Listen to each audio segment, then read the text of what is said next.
শহৰেৰ ৰাইজ আজিৰ খবৰ সভাপতি মহোদয় শ্ৰীযুত পদম ছেত্ৰিক ৰাজু বড়াই এখন ফুলাম গাউসাৰে আদৰণী জানাবাৰ কাৰণে আহ্বান জানালো।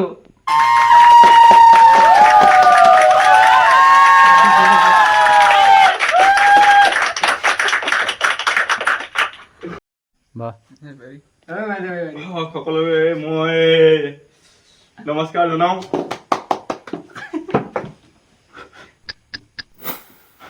হেল্ল' হেল্ল' মোক আজি এই সভাপতি আসনটো গ্ৰহণ কৰি দিয়াৰ বাবে মই আমাৰ কৃষ্ণ কটলাক বহুত শুভেচ্ছা জনাইছো। কৃষ্ণ কটলাৰ কাৰণে এটা ডাঙৰ হাত চাপি মাৰি দিব বুলি মই সকলোকে অনুৰোধ জনাইছো।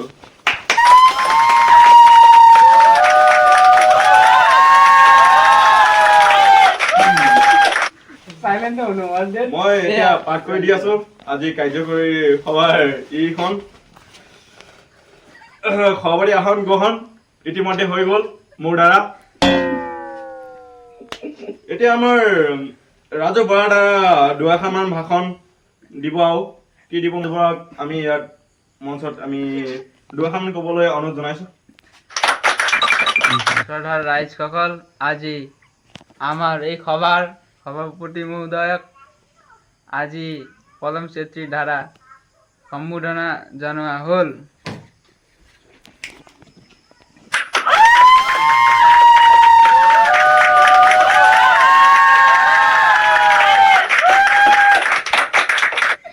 বৰাই দুআষাৰমান কথা ক'বলৈ মই ৰাজু বৰাক হৈ গ'ল। আজি সভাপতি মহোদয় মই আজি দুআষাৰমান ক'বলৈ ওলাইছো। ধন্যবাদ।